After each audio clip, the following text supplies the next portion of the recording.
Happy Thursday, everybody. Hi, everybody. We are happy to be here.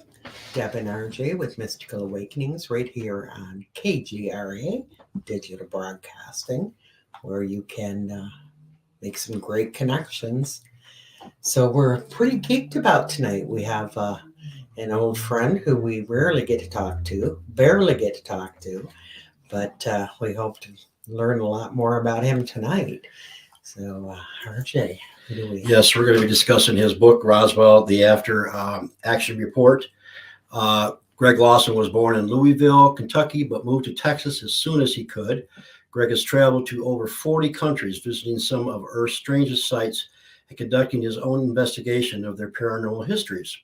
Greg is a 31-year-old law enforcement officer, professional investigator, police academy instructor, college educator, and former expert witness for investigative procedures.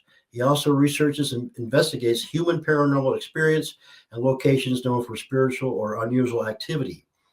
He has authored 5 books on the subject and specializes in providing alternative perspectives to explain human experience. Greg is also a 10-year military veteran with the U.S. Army, Navy, and Air Force. Yes, you can do that, he says, and is currently a law enforcement academy lieutenant and director of training and a former Lake Patrol and underwater recovery team sergeant. He uses the thousands of hours of training he has received through his professional and his experience as a detective, along with the master's degree in education, to study paranormal human experience and physical anomalies. Please welcome Mr. Greg Lawson. Woohoo! Welcome, Greg. It sounds weird. It sounds weird when you're. Well, I'm talking about you. I do have one correction. Oh, yes. 32 years in law enforcement this month. I am done, my friends. I turned Wow. Good for you. Wow. 3 weeks ago, and I got 2 more weeks, and Congratulations. I'm on the gummies. Yeah, I'll tell you what, retirement is very underrated. Remember that. That's what I hear. That's Yeah, what I hear. so you'll enjoy it. Just make sure you got something to do, and I know you do. Oh, yeah. Greg will have a lot to do. Yeah. I want to tell you a little story. We were speaking at the Michigan Paracon, and I had mentioned something about these pyramids under the water. You lit up, and I knew right away that's a cool dude, because a lot of people don't know about that stuff. Yeah. Those pyramids found off Cuba, down Right. in the water. Yeah, so I knew right away that you did your homework and did your research. So that was very cool, man. Well, and that's the amazing thing. Right now, technology has come so far. Well, technology has come so far that we really have to see where the evidence is coming from, because a bunch of people are faking everything. Yeah. So it's much worse now than even it was, the flying saucer flap a long time ago, where people were taking pictures of hubcaps and stuff in the air. Right. Well, now it's gotten so good that unless you have some pretty sophisticated software like the FBI or CIA has, Right. you're not going to be able to determine one way or another whether this is faked or not. Right. But technology has come so far that now, 20 years ago, I would need a $150,000 piece of equipment to look down the water. Now I have a $2,000 piece of equipment and I can see, 500 feet. Right. So we're going to be finding a whole bunch more stuff. There's a whole bunch of stuff popping up around Australia right now. Yeah. There's a whole bunch of stuff that popped up a few years ago through military and oil exploration, gas exploration off the coast of India, which makes a lot more sense of the Mahabharata and the Epic of India, it would be the Hindus' Bible, sort of. The Bhagavad Gita and all Not that. necessarily, but yeah. Yeah. And talking about Dwarka and where Hare Krishna was from and everything, they're like, well, that city doesn't exist. We don't have that here. Well, 10,000 years ago, the sea was 70 feet lower than what it is now. Right. So yes, you did. And there's a big city off the coast of India that the Indian government has really seized and won't let anybody go in there now. Right. But it's all popping up. The North Sea, as far as what's called Doggerland, right there between the North Sea and the main Europe continent. Right. Huge, civilization lived in there. Yeah. Yeah. It's amazing. I mean, you think about it. like I said, the ocean levels were so low, and it was probably like island hopping to go Yeah. Europe to America. Absolutely. Probably had plenty of food, and you could do it easily. So there was no fear in it, like just the earth, you fall off the end of the earth or whatever. Right. So, Yeah. are you familiar with this new book called The Epic of Humanity? Have you seen that? No. I think you would like it. I'll talk to you about it later. So it's really cool. Okay. Yeah. So let's get into your book. Yes. Well, let's tell everybody what made you even want to do a book like that. I mean, we're all interested and curious, but you dug deep. Yeah. So let's go back to when I was 5. My next door neighbor was a F-4 pilot in the Air Force, a fighter pilot in the Air Force. This was during Vietnam, and I lived. I live in Georgetown, Texas now, but I lived in the north part of Austin, and this pilot lived next door to me. Well, he would come home, and if I was outside playing or whatever, I always like to go stand and look at him because he was in his uniform and he's right. He's a cool guy and doing stuff, and he would say things to me. My mom and dad, well, my mom and took me and my brother to Bergstrom Air Force Base, which is it's about 30 miles from where we lived, for an air show. And a C-5A Galaxy plane was there, and so it's a huge plane, and they were brand new then. Right. And so we did all this stuff, and there was a tent, and there was a little thing you could buy these little costumes, right? So my mom bought me this little costume officer's uniform from the Air Force, and one day I put it on, and I went out there, and I waited for him to come home. He came home, and he got out, and he saluted me, and I saluted him. And he came over and inspected my uniform, made sure everything's okay. Oh, that's cool. And I asked him the question that I'd always wanted to ask him because I was always afraid to talk to him, which was, what are those things that fly by way up in the sky? Now, we're talking 1969, 1970. Right. There was a ton of weather balloons going out of Bergstrom, and there would be multiple balloons an hour going out of Bergstrom. So there was tons of these things, depending on what they were. It was a SAC command, so it was very important, right? Very important base at that time. And so he kind of explained, all right, so what these balloons do as they go up, and the only time that you can really see them really well is late in the afternoon, early evening. Especially early evening, you can see them really well because the sun comes down and it starts casting a shadow where these balloons are now crossing. They're over the dark area of Earth, but still high enough to where they're catching sun rays. It was shining, yeah. And they shine like crazy. And he told me when they go up there, they get really big. They look like a balloon down here, but once they get way up there, they flatten out quite a bit and they look like a big disc. Okay. So this is when I was 5, right? Right. So right away, I knew that, what a lot of people were saying, these were flying saucers. Well, these particular things were not. Right. But I still had this really a lot of interest in that. So let's fast forward all through my, elementary, junior high school, into high school. And, some of the TV shows that were coming out in late 1970s, 78, 79, where there was popping up with Roswell, and Stanton Freeman was talking about it, and they were doing that. So I was really interested then.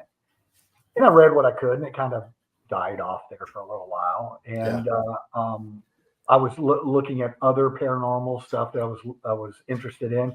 And my wife's friend took a job as a teacher in Roswell. So we would go up there every year. She would visit her friend. They would go shopping, and I would go do what boys do, which is go to the UFO conference, go to the Roswell UFO conference while they're out doing their thing. And I got to know all these people. And as I'm listening to a lot of this, I'm by the way, at this point, I'm a homicide investigator at this point. I've done a lot of stuff in the military. So I'm looking at the evidentiary evaluations of the stuff that they're bringing forward. I'm looking at the way that the witnesses or people involved were recruited or interviewed, and how they were, how the investigations were conducted. Right. Which most of it was not industry standard best practices. It's just folks that are interested and they're going out and talking to people. There's a lot of leading witnesses. There's a lot of misinterpreting evidence. There's a lot of this, right? And so since I was there doing all this stuff, and I was doing other paranormal stuff too, I was like, I think I need to chime in on this, because there's a lot of stuff in the Roswell unofficial investigations in the books. And let me make a statement first. What so many of those writers did is just amazing.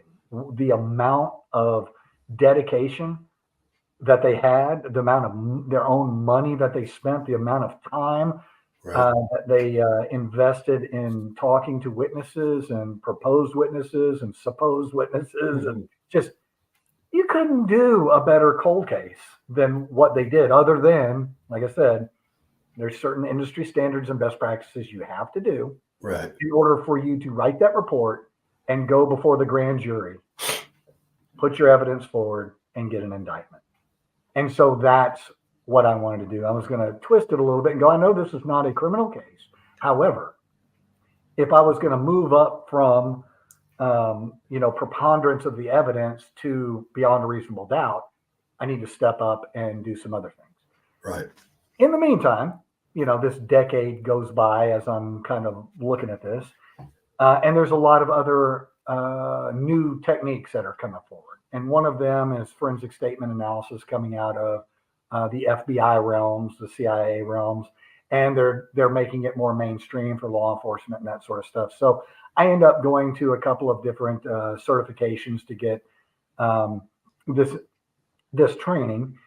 And forensic statement analysis is something that I decided I'm going to now go in, and I'm going to take a look at what was done in Roswell through a forensic statement analysis. That's cool. Yeah. And so, Deb, you asked me, what in the world was I thinking to get involved in this quagmire, right? Kevin Randall invited me on his podcast, and that was the first question he asked me. Why would you want to do this? And I've had multiple other people, because it is a meat grinder. You have so many different camps on what they believe happened, and they're vicious with one another. I mean, they're just downright vicious, and it shouldn't be that way at all. It's you put the evidence forward, you put your process forward, and people interpret it and go on.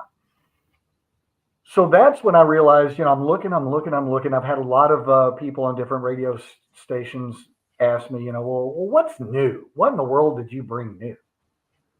I brought a completely different perspective using forensic statement analysis, and not just looking at what was initially reported, not focusing in on what witnesses told me 30 years later that may or may not have had anything to do with anything. Right. And I came at it from that perspective. And of course, by this time, I have now the 1994 official report from the Air Force on what happened. Yeah. So you have, Roswell, the final report that they're going to put out there, which of course, then they put another final report after that. And I think at this point, almost final. Yeah. I think at this point, they've decided that they have screwed this up so badly that we're just not even going to answer any questions at this point. Because they really did a bad job. Yeah, not to interrupt you, that's interesting because, I think the biggest thing was they were trying to figure out how we can make this so that we don't look so bad, that because we kind of botched some of the information. So, yeah. And when you look at the report that they put out, 1994 report, and it's almost 1,000 pages long. And then you read it, and I read it. There's 27 pages in there that matter. Wow. That what? Matter. There's What 27 matter? Okay, pages in there that matter. Okay. The rest of it is superfluous fluff to make themselves look like they did a really good job. Right. And I can say this, and God bless the Air Force. God bless the gentleman that I'm referring to. I respect their service. I respect the job that they had to do in this, because it had to have been really stressful, sort of, on how to get this thing done. But when you try to distract me too much, and it's really overt, and I can point these things out using forensic statement analysis, using the same stuff that the government uses against us to get Right. warrants for us and put us in prison. Right. Well, flip that over on what they're doing. It's like, okay, Yeah. when you're leading your witnesses, when you're planting information in your witnesses' plan to go, when you're trying to use your qualifications, like investigator so-and-so has spent thousands of hours and gone through millions of pages of research and blah, blah, blah. Well, Yeah. just do the math on 1,000,000 pages. And, there's 300 words per page, and you go down that thing. Yeah, it took him about 32 years to read 1,000,000 pages. So, not necessarily. I didn't do the math correctly on that, but it's in the book. So, Close enough. yeah. But anyways, the point is when you go in and you try to intimidate people out of your qualifications based on the fact that you're a colonel or an admiral or whatever you are, and try to pressure people into, testifying the way you want them to. I mean, it's so overt. Yeah. I've told people before, and like I said, I respect these guys. I don't know what their marching orders were. Right. But if they were working for me doing investigations, I would have pulled them off of this investigation, and I would have sent them back to school, because their statements are horrible. Their transcriptions are horrible. Their interviews, you're leading the witness, you're planting evidence, you're doing all this stuff, and it's right there. You got to read it, but it's all right there. And it was so that's where I went from. People ask me, well, what new could you have done? Yeah. We have a lot more sophisticated ways to look at things now than we did in 1978 and in 47 and even in 94. So, Right. So do you feel like, like I said, the Air Force, they do what they're supposed to do, and no knock on them at all. I'm like you. I appreciate their service and all that, but in my opinion, I think there's a little something higher that gives the orders, and so they're following orders. Well, and so let's look at this. Let's go back to 47 and look at what you just said, and then we'll go to 94 and look at what you just said. In 47, you got a guy named Colonel Blanchard, right? He's in charge of the Roswell Army Airfield, which they always tout. He's in charge of the only nuclear capable air wing in the world at this point. So he's got to be a pretty squared away guy, right? Yeah. Yeah. He reported they found a flying saucer in Roswell. And then the next day said, oh, just a weather balloon. Yeah. And then a couple of days later, nothing happened. Right. If you were his boss, I'm pretty sure you would have a billet for him in Antarctica for the next 2 years. Yeah. You're going to get him the hell out. What are you doing, dude? Are you crazy? You're a freaking idiot. Yeah. You can't be honest. What are you thinking? No, well, yeah, and cause panic. Yeah. Are you that deluded where one moment you said you have a device, you have this flying saucer, not parts of it. The press release, they recovered the object. And then the next day, oh, it's just pieces of weather balloon. Okay, we're good. I'm pretty sure your boss would have fired you. He would have taken you out of command for sure. I mean, you're obviously an idiot. And they would have sent you to, I don't know, wherever they're going to send you to do some paperwork and ride out the rest of your career. Right. He got promoted 4 more times Wow. He was in the Joint Chiefs of Staff. He was 4 people away from the president. Wow. Wow. What happened there? Yeah. What do you think happened there? Right. Why do you think he went from saying, this is what we found? We found, a Because he UFO, was flying saucer, to a balloon. because he was a master manipulator. Was What he did there was amazing and completely distracted everybody away from what was going on. Yeah. Now, I don't know what that was. Right. I think all of us can agree there was a crash out there. Yeah. It might have been a mogul balloon crash. But all the evidence for mogul balloon also is subject just by the description of what Marcel said, what Cavett said, what Ricketts said, all these people, it doesn't correlate. Right. So could it have been something else? Could have been what Stan Freeman said, which, the crash at Corona, could the Roswell part, as far as the Foster Ranch, been an impact crater where a very high speed large object hit there and skipped off and then landed another 30 something miles, 70 miles, wherever, someplace else. And the distraction was the Foster Ranch, and we're actually doing the recovery somewhere else. Right. I don't subscribe to that. I respect Stanton Freeman a great deal. I love the man. But I don't know about it. Yeah.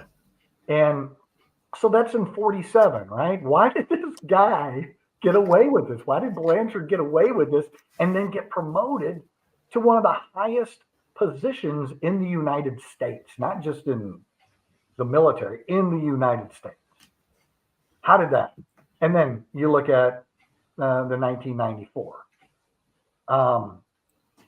You get a open records request or a look at request from a congressperson to the government and to the Air Force. Hey, we want to know more about this weather balloon that y'all said crashed over here.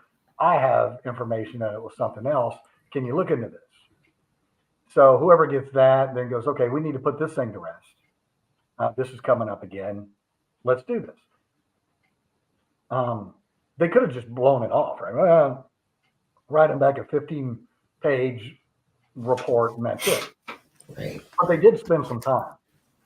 Spent a lot of time, and they did a lot of records request, or not request, but a lot of record retrieval. They did a decent job on that part of it. But let me ask you a question. You are, let's say, a general of the Air Force, and you're in charge of intelligence, and you're in charge of investigators that deal with crime. And some congressman wants to know about some flying saucer that crashed in 1947. Are you going to put your best people on that job when you're trying to work, former Soviet, spies or infiltrations of things going on overseas, or, criminal stuff going on here with the U.S. military? Or are you going to look at this and go, oh, we got to put our best guy on this because we got to figure out what this flying saucer is?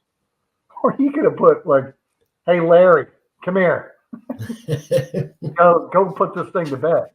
Or is it going to be something else? Is it going to be, hey, this was top, super secret. Yeah.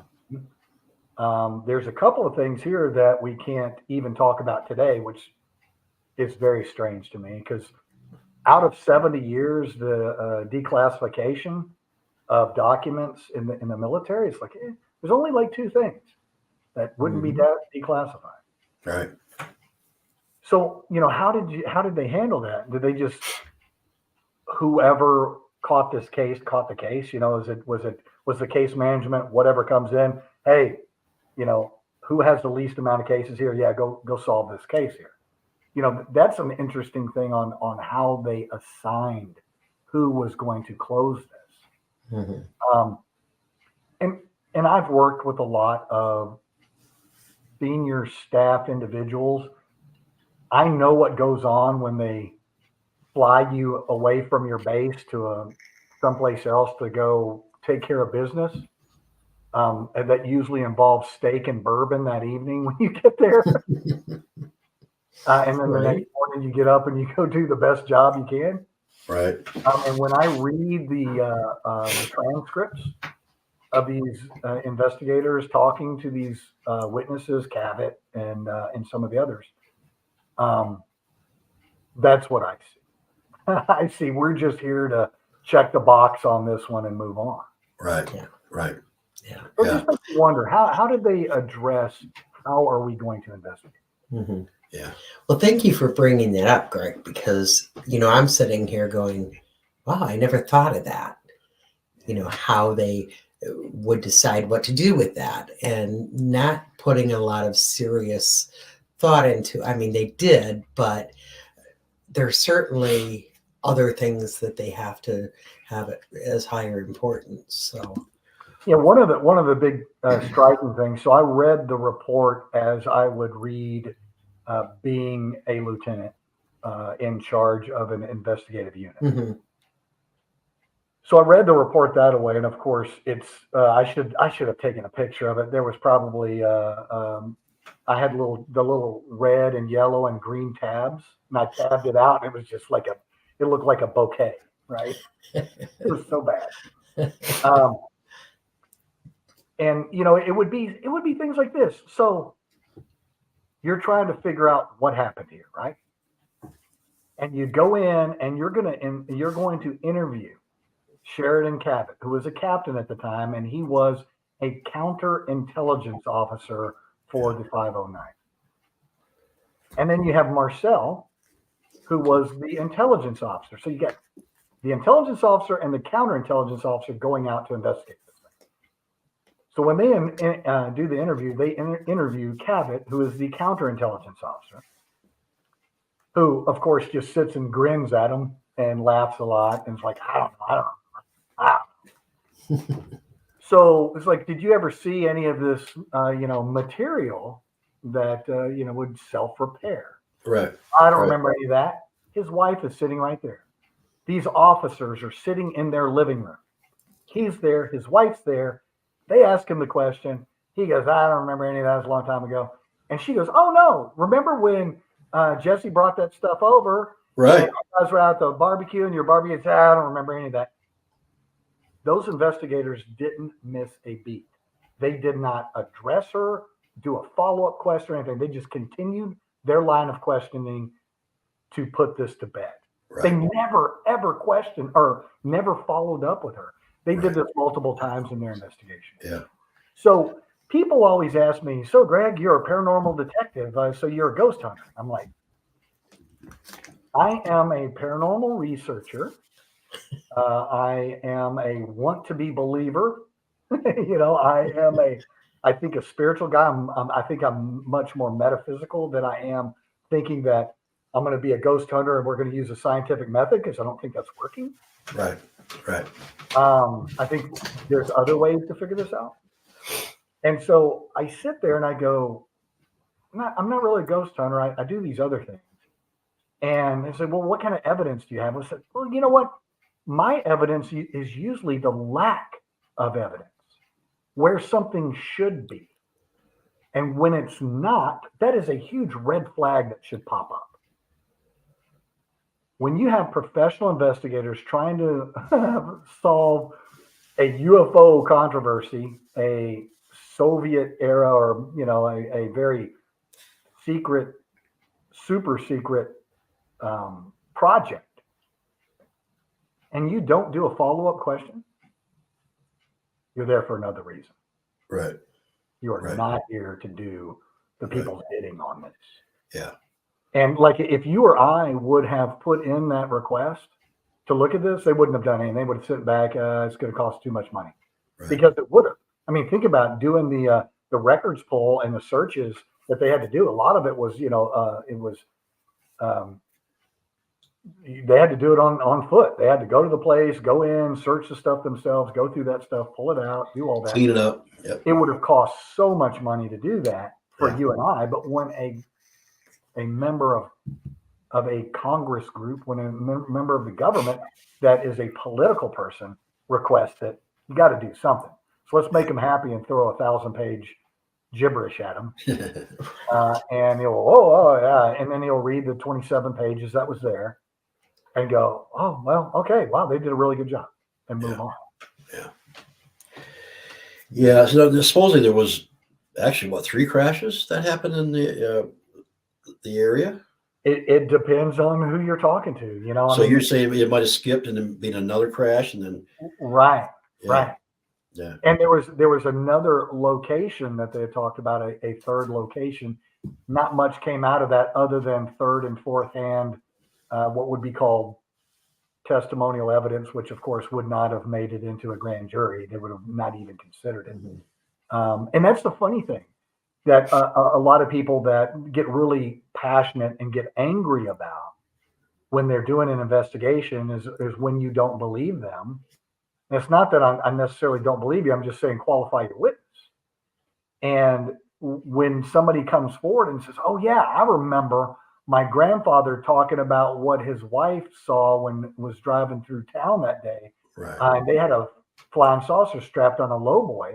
They had a tarp over it.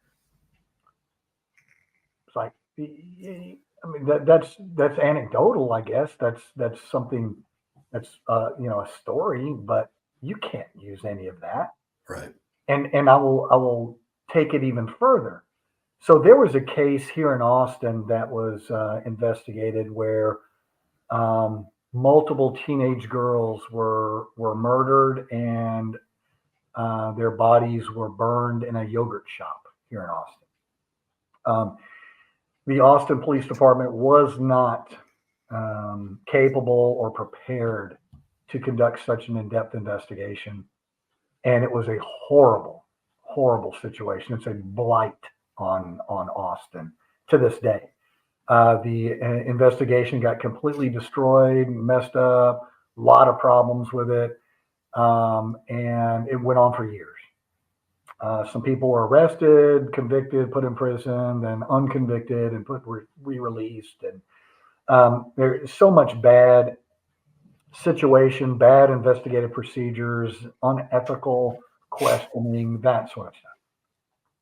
But the real interesting thing about it is the human psyche and psychology. During that, imagine this: all these girls were under 18 years old, and to murder them and burn them. 32 people came forward and admitted to doing it. What? So you have one case, right? We have one case of these girls getting murdered. Now, I have one case of the girls getting murdered and 32 cases that I have to exculpate these people because they don't know anything about the crime scene. So now I have to investigate all these now self-proclaimed suspects to get themselves in the newspaper, get themselves in the news, to be famous, to play a game, don't like cops, play a joke, whatever. And so now we have an additional 32 cases that we have to investigate to figure out where these people were, and whether anybody saw them, wherever they were, and right. any exculpatory information to remove them as suspects from the case. Oh, it's an incredible amount of work to do. Yeah. So when you're talking about somebody saying, I interviewed 700 witnesses that saw the UFO. Yeah. Okay. Yeah. Yeah. Wow. Yeah. That's mind blowing. Totally mind blowing that people are 32 people said that they did this. I mean, that's horrendous. Yep. So, I mean, and to think about how bad that is, well, this isn't going to get you in any trouble. It's going to get you on the front page. It's going to get you in somebody's book. It's going to get you right. Some sort of little bit of fame for a little bit, get some people interested in you, talk to you, whatever it might be. And I think often we want to be a part of something, and I think that's normal, right? That's a normal thing for us to want to connect with each other and kind of add that to our history, right? Yeah. But there's also these people that are so hurting for acceptance, so hurting for recognition or whatever, and they have a little bit of personality disorder or maybe a little bit of mental illness, and all of a sudden, boom, we got people coming forward. Yeah. Right. And somebody's asking, how does that happen? Yeah. So many people stepping forward. That's a lot of mental illness or what? Yeah. I mean, I see it as mental illness, but yeah, it's definitely some or some atypical personality disorder type stuff that would make you want to do that. Something that we run into quite often now is do you notice that I'm trying to think of not Crime Stoppers. Yeah. You remember when Crime Stoppers was on TV all the time? Yeah. Yeah, we have Crime Stoppers for this case. If you've seen this person, Yeah. At this location, please notify Crime Stoppers. We have $1,000 reward, whatever. Right. You don't see that anymore. No. I mean, and there's probably, like you said, there's probably a lot of people calling up. 32 people are lined up. They wanted money. Oh, they want money. They want recognition. They want to be Right. interviewed. They want to be on TV. Right. What a way to be recognized. I know. But let me ask you this. Let's get back to the Roswell thing. So I can see where people just want to pretend like they're a witness and all this. And like you said, they're telling things that they heard from so-and-so and so-and-so. And my grandfather said this, and it's all circumstantial evidence. But in your mind, was there some credible witnesses?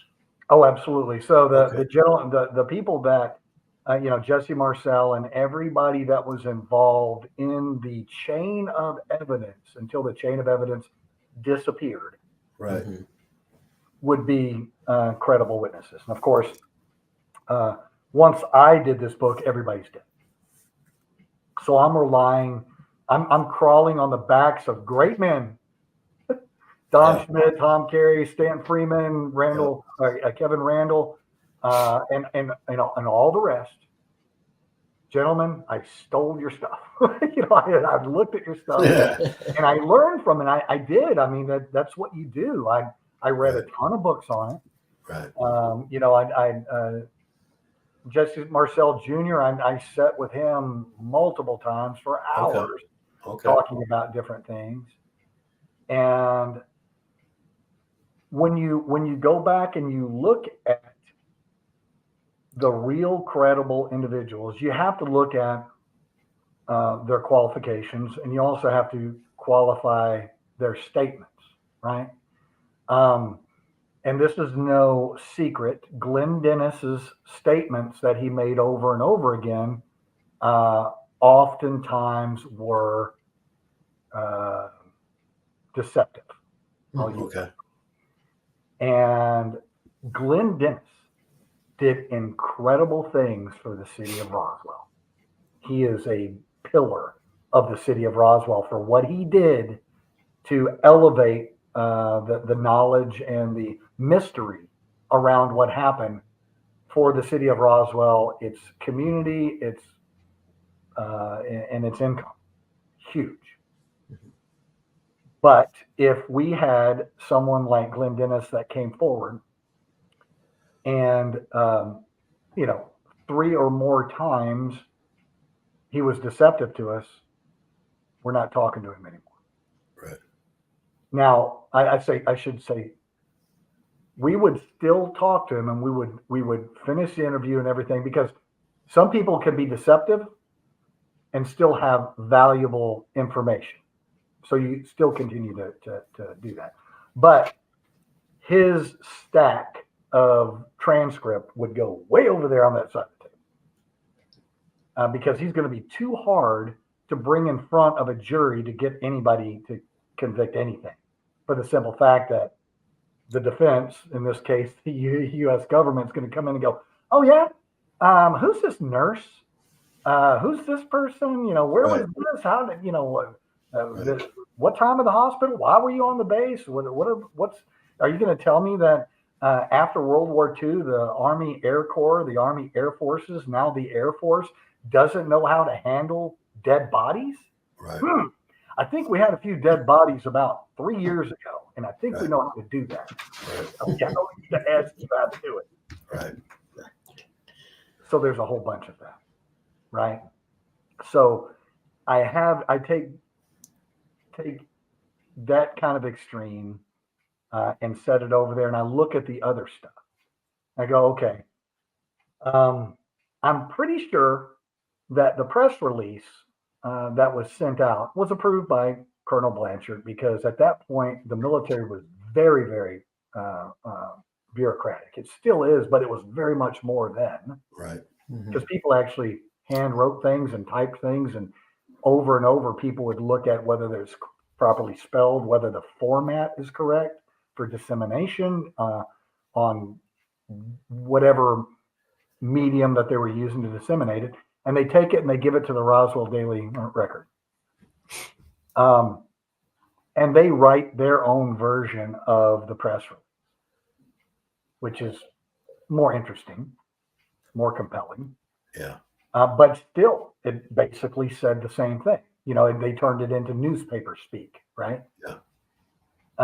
And you look at these different individuals involved in this, and you go, okay, yeah, he should have been interviewed. This one, this one, this one, this one, this one. Yeah, they covered everybody. But the Air Force in the 1994 report left out one person, Colonel DuBose. Yeah. Colonel DuBose was the only officer, other than Jesse Marcel, throughout this whole chain of command, all the way to the Pentagon, or to Wright Pat, Yeah. if you subscribe to that, which could be. Marcel and DuBose were the only two officers that said, yeah, it wasn't what we said it was. Right. It was. DuBose has a deathbed confession. You know, in the 1994 report, almost 1,000 pages long by the United States Air Force, did not reference DuBose one time. Wow. Wow. To me, that blows that report completely up. Right. That they would completely exclude him. Yeah. He was instrumental in getting Jesse Marcel to Fort Worth. He was instrumental in everything that Ramey was doing. He was Ramey's chief of staff. Yeah. So why do you think he was excluded? Well, yeah. They did not want to have a colonel, which he died as a general, Right. to say that it wasn't what they said it was. Absolutely. He's the only guy. Now, in your investigation, did you find anything out about the allegations that people were actually threatened if they said anything? Did you find anything of that, or do you think that's? I think that's credible. Absolutely, that's credible at that time. And the reason I say that is when you look at what people said happened, like, "Hey, sheriff, zip it. Something bad could happen to you or your family." Right. We have Soviet operatives. Think about this. At the same time, Yeah. they're flying Nazis. They're sort of kidnapping Nazis. Yeah. They're bribing them, and they're flying them to Alamogordo and setting them up and going, "Hey, need you to build all this stuff, Right. to do all this other cool stuff." Right. And one of them ends up in charge of NASA. Yeah. Go figure that one. Nazi. I mean NASA. Excuse me. I'm sorry. Yeah. There's somebody listening to us right now going, "What? NASA, the head guy was what?" Absolutely. Yeah. Right. And the thing about it is if you're a scientist and you lived in Germany, and at that time, and they go, "Okay, you're going to come to work for Hitler and you're going to build this stuff," and you go, "I'm not. I'm too pristine. Yes, you are. My values are too strong for that." Right. And they kill you, your family. They wipe out your whole Yeah. line. Absolutely. You know, you can say you're going to be this tough guy all you want to until Hitler comes knocking at your door going, "Pack your stuff. You're coming over here and working for me." Exactly. It's like, "Oh, really? Let's see how this works out." After a couple of weeks of torture or whatever, you're going to work for me. Yeah. You have the math. I need the math. Yeah. You didn't say no. So yeah, the Soviets and the at that time the Russians and the United States were fighting over all these scientists. They were running around trying to grab them Right. and get them on their side. And so that's where you have all these Nazis coming in the United States working for the government. Yeah. And then you have all these Soviet operatives, what would become Soviet operatives, coming in and trying to figure out where everything was, what we were doing, and everything. So it was everywhere. Yeah. And even before that, they had Einstein. They were actually fighting over him. So we got him, Yep. Yep. Yeah. So when you look, oftentimes when we look at a cold case, we evaluate the way the cold case was investigated and the way the people behaved based on contemporary standards, instead of looking back at the way things were done and how paranoid everybody was at that point. The war was over, but we're only, a couple of years out of it. Yeah. And now it's starting to get really weird once we get into the 1950s and McCarthyism and all that stuff. Mm-hmm. When you start looking at it, we were very different. You can just go back and watch news reels from that time. Look at the way people talked, the way they dressed, look at the way they stood, look at their diction, look at their mannerisms. Very different. Yeah. So Absolutely.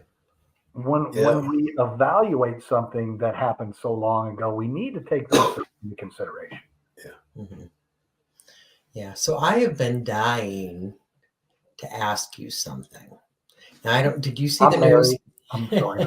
I know, and I love your wife. She's awesome. And please give her a big hug for me. I will. I'm glad she's doing well now. Yeah. So the news yesterday, did you see Pentagon UFO office finds no empirical evidence for alien technology in new report? Yes. And I'm thinking, what? I'm not going to tell you what I'm thinking. I want to know what you're thinking. But I'm not going to shut up. Well, it's interesting. They use the word empirical. I don't know whether anybody looked that word up. I would love to. I don't know if somebody wants to look that word up right now and shoot us a definition. That would be cool. Yeah. But if you look back at the way that that word originated, empirical is experiential. So we used to use that as, my empirical evidence is I experienced this thing, and that's my empirical evidence.